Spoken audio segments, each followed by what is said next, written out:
한 주 정도 잘 보냈었습니까? 항상 말씀드리면 매일매일 삶 가운데 우리가 복되게 사니까 그리스도에서 복되고 행복하게 사는 것이 가장 큰 축복이고 가장 큰 믿음이 있습니다. 우리는 삶 가운데서 믿음을 살아가는 것입니다. 우리 이 사실 잊으면 안 됩니다. 오직 주일날에서 믿음을 지키는 것이 아니고 우리 삶 가운데 믿음을 살아가는 것이 있습니다. 그래서 우리는 창세기에 따라서 아브라함의 여정을 계속 따라오고 있습니다. 이제 아브라함의 삶 속에서 마지막 피크의 마지막 장면입니다. 오늘 또 234 여러분 모두에게 우리 주님의 평강이 임하게 축복합니다. 우리들이 어린 시절에 많이 가운데 많이 흥미를 가지고 많이 이것도 집중이 한 가지가 보물선에 대한 얘기죠. 보물선에 대한 얘기죠. 어리든 보물선에 대한 얘기가 다 좋아했죠. 모두 흥미지대죠. 또 그것들은 세계 역사를 이루죠. 미국도 서부 개척 시대에 다 떠나고 금을 찾겠어, 골도 금을 찾겠어 떠날 시대죠. 그래서 서부로 몰려들던 시대죠. 그리고 지금 현대는 로또라는 이 도박, 보물 찾는 현대인들이 꽉 찼죠. 그래서 주식이다, 또 도박이다. 참 많은 것을 쫓아다니죠. 오늘 지금 갑자기 긴급 재난 문제가 왔더라고요. 뭔가 봤더니 이태원에서 실종된 사람들 신고를 해서 그렇게 왔더라고요. 그래서 내용을 보니까 이태원에서 뭐 하루에 죽게까지 했는데 그 젊은 애들이 140명이 뭐 압사했다고. 우리는 그런 일이 벌어졌다고 해도. 그래서 뭔가 찾아갔을 거예요. 뭔가 찾아갔어요. 이렇게 우리 인생은 뭔가 찾으러 다니죠. 뭔가 찾는 데서 모험을 마다 안 썼죠. 그것이 다 자기들 생각에 보물이라고 생각하죠. 그것들 찾으면 우리 인생이 정말 행복일 거야. 너무 큰 도움이 될 거야. 라고 생각하고 뭔가를 찾으러 다녀요. 참 안타까운 소식입니다. 그래도 그들은 뭔가 찾으러 갔겠죠. 그것이 자기 인생에 참 도움이 될 거라고. 우리가 뭔가 그 보물을 얘기합시다. 이 보물을 찾으면 그 보물이 내 인생에 자기 인생에 큰 유익이 되고 그 보물을 가지고 우리는 행복에 살았다고 믿기 때문에 위험을 마다하고 보물을 찾아다니죠. 그런데 여러분 이 사실 아십니까? 저와 여러분의 하나님의 자녀라면 하나님께서는 우리 인생 곳곳에 인생 여정 길목마다 그런 보물을 준비해 주셨다는 겁니다. 그래서 오늘 제목은 인생은 보물찾기로 되겠는데 저와 여러분의 하나님의 자녀라면 하나님께서는 우리 인생 여정 길목에 보물을 숨겨놓으셨습니다. 준비해놓으셨습니다. 우리도 가끔 아이들 데리고 보물찾기를 하죠. 종이 숨겨놓죠. 우리가 숨겨놓은 것은 뭐 과자 아니면 뭐 생활용품 이런 걸 숨겨놓는데 그래서 하나님께서 만약 준비하셨다면 우리 인생이 절대 정말 필요한 그것이 가장 필요한 것을 준비해 주지 않겠습니까? 하나님은 우리의 속에 준비해 놓습니다. 정말 우리 인생에 필요한 보물들을 우리 여정에 그때그때맞게 준비해 주셨습니다. 그래서 우리 하나님께서 준비하신 그 보물을 찾게 되면 우리 인생은 그 보물 때문에 행복하게 되겠습니다. 예수님 시대의 한밤중에 한 사람이 찾아왔습니다. 이 사람 학자고 굉장히 율법의 전문가입니다. 이름은 니고데모라고 그러죠. 찾아왔습니다. 왜요? 보물이 어디 있는지 알고 싶었어요. 자신이 공부했던 그 율법으로 세상 지식으로 세상 학문으로 도저히 그 보물을 찾을 수 없습니다. 그 다음에 예수님이 왔습니다. 보물이 어디 있냐? 그 예수께서 말씀하시죠. 사람이 거듭나지 않으면 새로 태어나지 않으면 하늘나라를 볼 수 없느니라 이렇게 말씀하시죠. 완전히 새로운 삶이 되지 않으면 거듭나다는 것은 완전히 새로운 삶이 되는 것입니다. 그 완전히 새로운 삶이 됐다는 것은 잃어버렸던 하나님의 성품이 다시 회복됐다는 것입니다. 왜곡된 우리 양심이 선한 양심으로 바뀐다는 것입니다.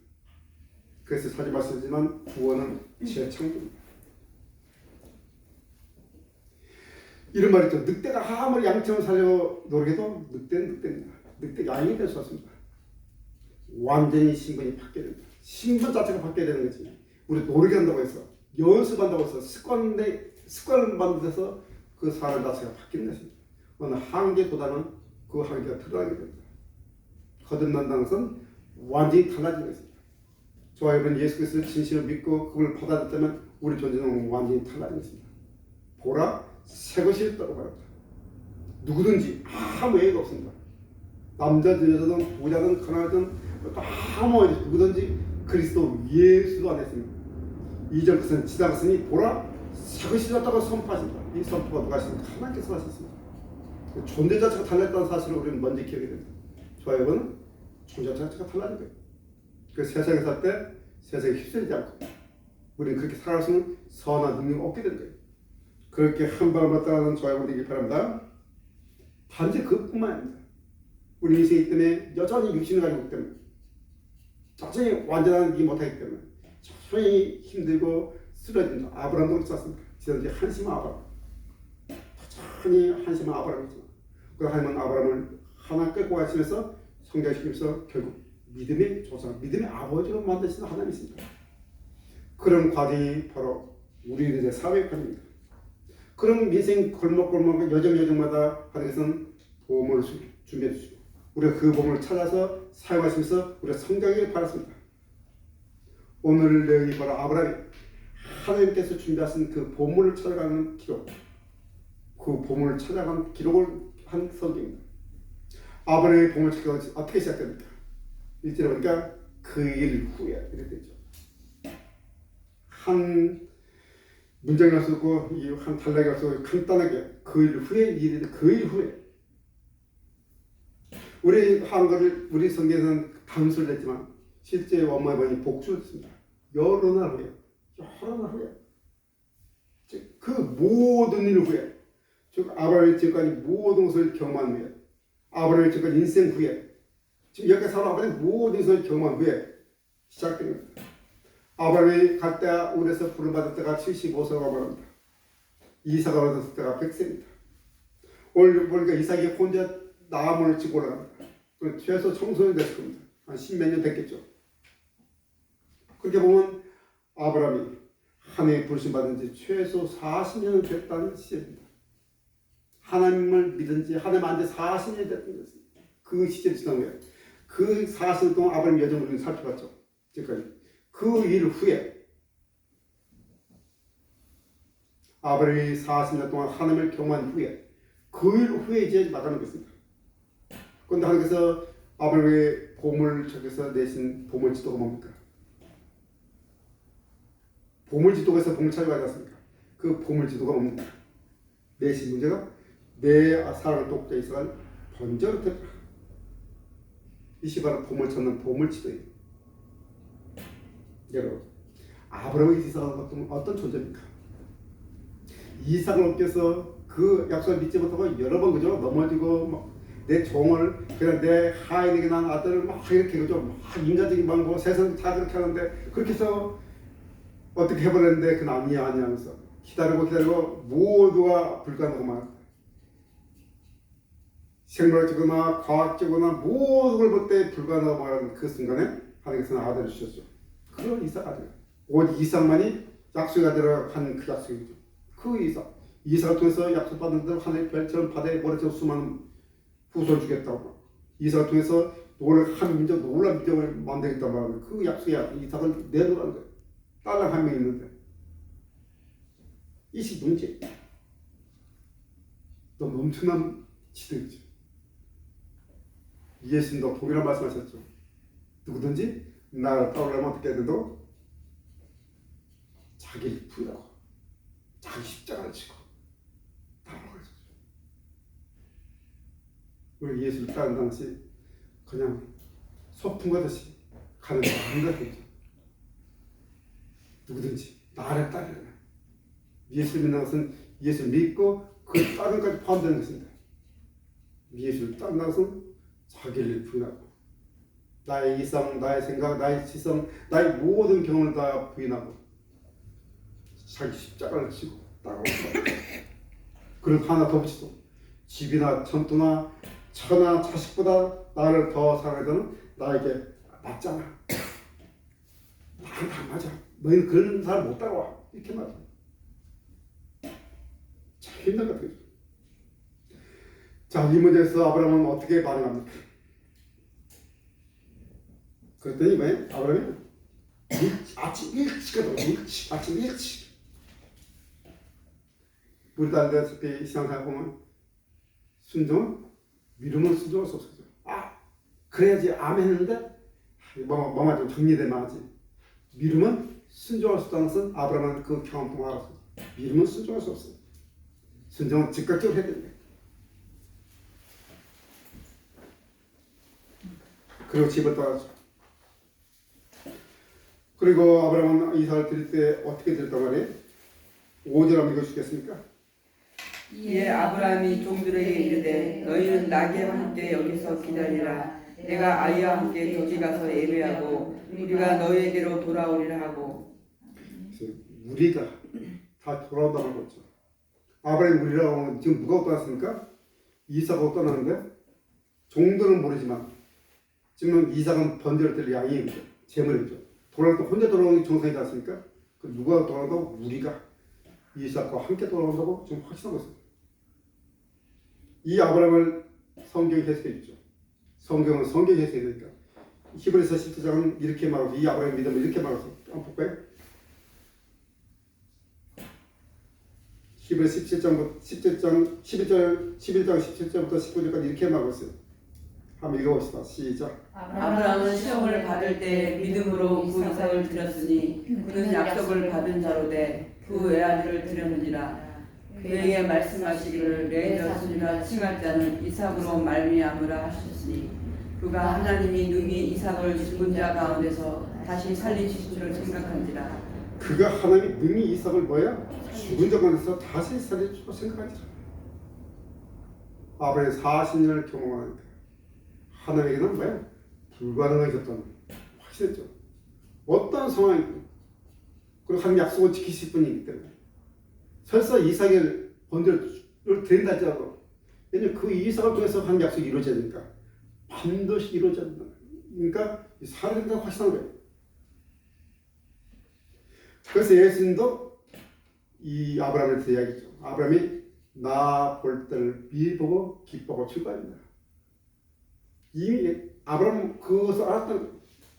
그 유인원 쭉 나오는 이삭이 묻죠. 아버지, 불과 나무와 불은 있는데 제물 어디 있습니까? 아브라함이 말했죠. 하나님 준비하실 거예요. 하나님 준비하실 거예요. 차마 너희하고 말을 못하고. 그때 아브라함의 마음이 어땠을까요? 아들이 묻는 거예요. 불과 나무든데 제물이 없네요, 아버지. 평상시에 제물 다 봤으니까 너희하고 말을 못하고 아직까지 그죠? 하나님 준비했을 거예요. 부모가 그 마음 오늘 말씀을 주면서 얼마나 아버지의 마음을 막 동일하지 않겠지만 그때 아들이 어떻게 되겠을까? 근데 이삭도 참 놀랍게 정세에서 이제 이삭이 말했겠죠. 이삭을 제물로 잡으려고 이제 막 묶는데 이삭은 한 마디도 안 하고 그대로 쓰리게. 성경 쓰여 자처럼 그러지 않겠습니까? 아버지 순종할게요. 미사도 그랬겠죠. 누가 그랬겠습니까? 부모에게 그랬겠죠. 여러분 아브라함이 한 주신 보물을 찾는 과정에서 이삭의 아들 이삭의 순종은 뽑아놔서 얻은 거예요. 덤으로 얻은 거예요. 덤으로. 아들에게 믿음을 순종한다는 거 덤으로 얻은 거죠. 우리 그리스도인들 부모에게 가장 큰 축복이 있겠습니까? 가장 큰 축복. 세상에는 자식들이 돈 버는 줄 알고 자식들이 출세하면 좋아하고 기뻐하고 뭐 그렇겠지만 우리 그리스도인들 부모들에게는 가장 큰 기쁨이 뭡니까? 내 자녀가 믿음으로 살아가는 것보다 더 큰 축복이 있습니까? 부정적인 이야기를 하면 좀 그렇겠지만 한국교회 문제가 바로 그거 얘기지 않습니까? 대례에서 믿음이 전달되지 않는 것. 만약 대례에서 믿음만 전달되면 지금 같은 소리 나지 않을 거예요. 참 얘기가 뭐하다 말도 않을 거예요. 아마 이삭의 모습은 제가 볼 때는 사라의 공로가 아니겠을 거예요. 아브라함보다 어머니 힘이죠. 역사적으로 어머니 힘은 굉장히 감리기 청시자 요한에슬의 형제를 키운 수산난가요? 모세가 사무엘의 언니 한나 어거스틴도 그렇고 그리고 제 아내도 그렇고 어머니의 힘, 어머니 믿음이 굉장히 힘이죠. 그래서 나온 말이 여자는 약하나 어머니는 강하다 이거죠. 그래서 우리 한국교회는 한 말에 맞춰서 제가 볼 때는 희망이 있어요. 왜냐면 교회는 대부분 대다수가 여성이지 않습니까? 여성이고 또 어머니지 않습니까? 여성이고 어머니이기 때문에 그래도 한국교회는 희망이 있어요.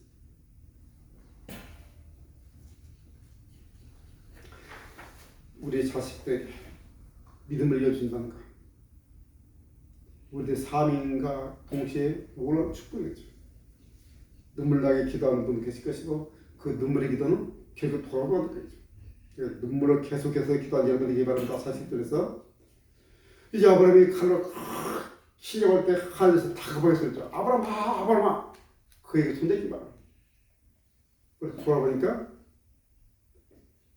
올라도 없었는데 숯불에 양이 걸려있어요. 하나님께서 제물 쓸 양을 준비해 놓으신 거예요. 그럼 이 양은 이삭의 생명을 대신 하는 양이죠. 이 양은 이삭의 생명을 되살리는 제물이죠. 하나님이 아브라함을 위해서 준비하신 보물이에요. 이 보물을 찾는 곳이 어디입니까? 성경에 그것을 모리아산이라고 말합니다. 이 모리아산은 솔로몬이 성전을 지은 바로 그곳이에요. 그리고 나중에 2000년 후에 헤롯이 다시 성전을 재건한 그곳이에요. 그리고 성전을 주께서 돌을 깎아서 방을 준 골고다라고 불리는 언덕이 있어요. 여러분, 아브라함은 몰랐지만 하나님은 바로 이곳에 아브라함에서 보물을 준비해 놓으셨어요. 그리고 2000년 후에 바로 그곳에 바로 모래산에 골고다라고 불리는 그 언덕에 또 한 아들이 나무를 쥐고 올라가고 있었어요. 첫 번째 약속의 아들 이삭은 장경을 입었는데 이 마지막 아들 이 아들 거대한 십자가 나무를 쥐고 한 발을 올라가요. 너무 무거워서 쓰러지면 너무 아픈 인들의 채찍이 내리치고 도저히 갈 수 없으니까 옆에서 구하던 불에 심으는 건장한 사람을 대체시켜 끌고 올라갔어요. 이제 현재고 나서 십자가를 눕혀놓고 이제 그 예수를 묶어놨어요.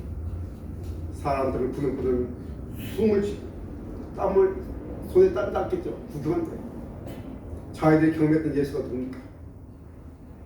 문을 잔잔케 하시고 한마디 풍랑을 잔잔케 하시고 문둥병도 단번에 고치시고 눈먼자에 눈을 뜨갔던 그 예수, 작은 도시락으로 남자 어른만 5,000명이 모여있던 그 예수, 심지어 죽은 사람도 살았던 그 예수, 이렇게 인생의 모든 장애물을 확 치워버린 그 예수가 자신의 죽음의 앞에서 어떻게 행복하겠습니까? 어떤 일이 벌어지겠습니까? 웅성웅성하는 소리가 중단됩니다. 지금 십자가에 못 박는 소리가 들리지 않습니다. 여러분, 정말 저 못이 바뀔까? 저 기저귀 사나이의 몸에 못이 바뀔까? 근데 어렵게도 보통 사람의 사회와 똑같이 마치 포벤스의 청개구리처럼 아주 손쉽게 그의 손과 발에 못이 꽉꽉 박힙니다. 그리고 너무 아픈데 십자가에 서니까 높이 십자가가 세워집니다. 손과 발에서 피가 줄줄 흘러냅니다. 이마에서는 가시관 때문에 여시 피가 줄줄 흘러 가슴으로 피가 타고 내려옵니다. 그때 사람들이 조롱하죠. 네가 하나님 아들이면 거기서 너를 구원하고 내려와라. 네가 하나님 아들이라면 너를 구원하고 내려와라. 여러분, 십자가 달린 그 예수님이 이때 오셔서 처음 요한에게 세례할 때 어떤 하나님의 음성을 듣습니까? 이는 내 사랑하는 아들이요 내 기뻐하는 자라. 이는 내 사랑하는 아들이요 내 기뻐하는 자라는 하나님의 음성을 들렸던 그 아들입니다. 아브라함의 아들 이삭이 죽을 때는 마지막 순간에 손을 내밀었던 하나님께서 자기 아들 독생자 예수를 줄 때는 끝까지 외면하셨어요. 죽을 순간까지 외면하셨어요. 그때 골고다 그곳에는 우리 주님을 대신한 양이 없었어요. 2000년에 그걸 알았던 사람이 바로 아브라함이에요. 그래서 너희 조상 아브라함이 나의 때에 볼 것을 즐거하다 보고 기뻐하였다. 어떻게 그렇게 부활신을 가졌는지 모르겠지만 아브라함이 40년 동안 그 하나님을 경험하면서 알았어요. 자기 아들을 죽여버린 아브라함 이 때문에 이 하나님의 사랑이 얼마나 큰지를 알 수 있는 거예요. 우리는 하나님의 사랑이 크다 찬양하고 눈물도 흘리지만 정말 그 진실을 알 수 없을 것 같아요. 아브라함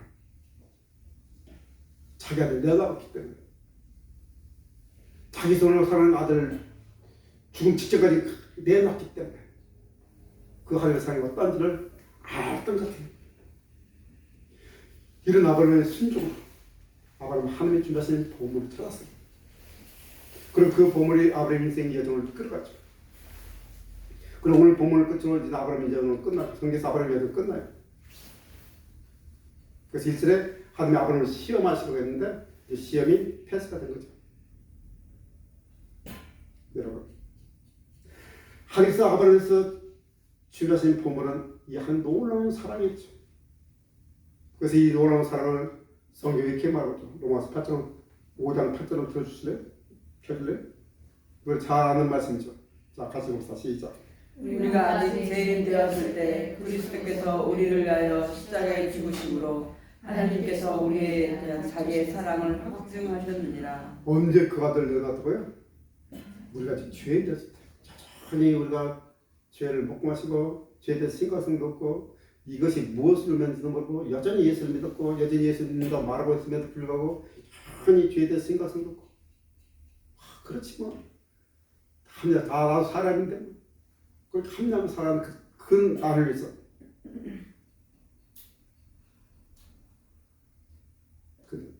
이 예수님의 순종으로 우리가 하나님 보물을 준비된 거예요. 그냥 보물이 그냥 준비된 것이 아니고 예수님의 이 십자가의 죽음이라는 이 순종으로 보물을 준비된 거예요.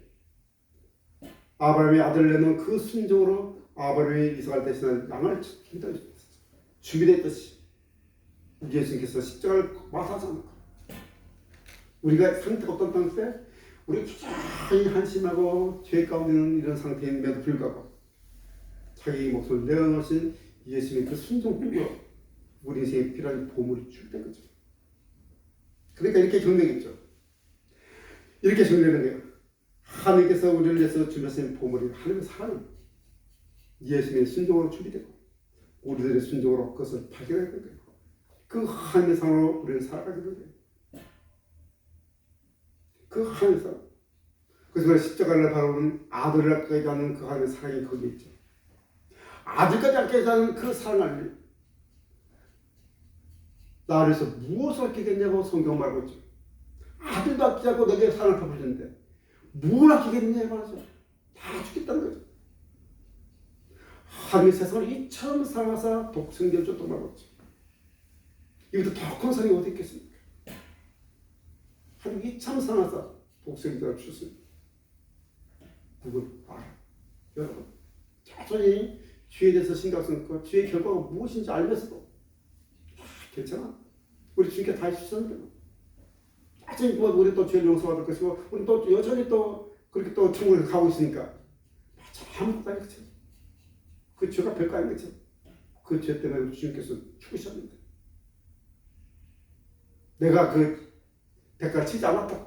마치 공국장인 것처럼 이렇게 살아왔죠. 그래서 우리가 하나님의 사랑을 발견할 수 없는 거죠. 우리 인생이 정말 필요한 것은 곳곳에 정말 하나님의 사랑이 필요하지 않습니까? 이 하나님의 사랑을 따라 근데 어떤 상황에서 살 수가 있는데 이 하나님의 사랑은 우리들의 순종으로 발견해야 되는 겁니다. 그래서 이 하나님의 사랑만이 이 험한 인생 잘 나갔다 말하는 사람이나 힘들다 말하는 사람이나 다 인생 험한 거죠. 다 험하단 말이에요. 이 험한 인생 정말 이 힘든 인생 속에 삶에 용기를 주고 우리가 선한 능력을 깨죠. 그냥 힘센 능력이 아니고 우리에게는 선한 능력이 필요합니다. 선한 능력이 선한 능력이 필요합니다. 이 하나님의 사랑만 우리 그렇게 필요하죠. 이런 사랑의 감격이 있을 때만이 우리가 원망과 불평에서 벗어나서 기뻐하며 하나님께 함께 즐겁고 행복한 삶을 살게 된다. 광야에서 구원받았음에도 불구하고 그 놀라운 것도 다 경험한 것도 불구하고 이스라엘에서 하나님 없었어. 홍해를 건넜죠. 만나를 주죠. 물을 주죠. 그런데 하나님 보니까 특징이 원망과 불평이지 않습니까? 하나님의 성화를 경험하지 못하는 우리 하나님의 은혜를 입어 딸더라도 오직 원망과 불평과 비교 속에서 좌절과 열등감 속에서 좀 남은 교만 속에서 엉망진창 살아가죠. 그것이 문제예요. 하나님의 사랑이 없다면 우리는 존재하기 힘들고 우리 삶은 그저 동물과 다름없어요. 우리는 거듭난 사람들이에요. 하나님의 사랑을 받아요. 존재 자체가 다른 사람들이에요. 바라보면서 달라야 돼요. 바라보면서 다르면 시선이 다르면 바라보면서 달라져. 가치관이 달라져. 행동하는 것이 달라져. 추구하는 것이 달라져. 우리는 그저 먹고 살기 위해 있는 것에서 벗어나서 단지 구봐서 촉구하는 것을 벗어나서 거듭난 사람으로서 이때 하나님의 사람으로서 그렇게 살아가야 됩니다. 그 찬송은 이렇게 전하고 있습니다. 하늘을 드러나서 바다를 먹물 삼아도 하나님 하는 사람을 키우가 섰다고 이 찬송 작가는 고백하죠. 얼마나 깊고 얼마나 먹고 얼마나 풍성한 사람인지 그래서 경험한 찬송 작가는 이렇게 아무리 힘들고 어려운 상황에서 그 십자가를 바라보고 하나님의 사랑을 발견했던 거죠. 이 하나님의 사랑이 우리를 치유해주고 내가 상처가 치유되는 경험을 하나 나가죠. 이 하나님의 사랑을 우리는 다시금 일어날 수 있는 용기와 힘을 얻고 넘어진 인생들에게 다시 이렇게 세워주는 그 놀라운 능력과 힘이 되죠. 그리고 이 한 상업 하나님께서 나와 여러분에게 기한 그 계획이 하나하나 이루어져가는 거예요. 궁극적으로는 하나님의 계획이 이루어져가는 과정 속에서 하나님의 사랑이 역사하는 거예요. 능력을 발휘하는 거예요. 우리는 자꾸 말하면 그것이 자꾸 나에게 이익된다고 생각하는데 그렇게 생각하면 너무 좁은 인생이에요. 내 인생은 어제 지난주 계속 말했지만 내 인생은 끝나는 게 아니지 않습니까? 내 인생은 하나님의 계획 가운데 있으면 이 세상의 중심이에요. 여러분 가정이 중심이고 여러분 직장이 중심이고 여러분 사업장이 중심이고 어디에 있든지 하나님의 사람이 중심이지 않습니까? 하나님의 사람을 중심으로 하나님께서 움직여 가시니까 나와 여러분들 비록 눈에 보이는 연약할지 보이겠지만 비록 그 초라해 보이지만 그렇지 않은 거예요. 하늘의 하나님께서 나를 살기 위해서 그 아들을 내어놓은 바로 그런 사람들이 그 사랑을 경험해 가는 거 그보다 더 큰 일이 있습니까? 내 자신의 이익뿐 아니고 나를 통해서 여러분을 통해서 하나님께서 계획하신 것이 하나하나 이루어가는 거예요. 그 놀라운 것이 우리가 나중에 지금 내 당장 이룰지 않는다더라도 우리 천국에서 우리 주님과 함께 그것이 이루어지면 얼마나 큰 기쁨이 됐습니까? 이런 인생을 통해서 하나님께서 우리 인생 여정에 곳곳에 그것에 필요한 하나님의 보물, 하나님의 사랑을 준비해 놓으셨어요. 그 보물들을 찾아서 행복의 사람 여러분들이 정말 기도합니다. 근데 그것은 순종으로 찾으시는 거예요.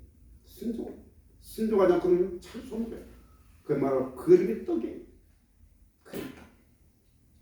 자, 하나님께서는 그 아들도 아끼지 않고 다 내주시는데 뭘 아끼겠냐 말이에요. 근데 뭘 아끼겠냐고 이렇게 말씀하시는 하나님. 그러나께서 우리 인생 가운데 준비하신 그 보물을 찾아서 나와 여러분 인생이 하나님의 계획대로 이루어가는 그런 복된 인생 되기를 축복합니다. 기도드리겠습니다.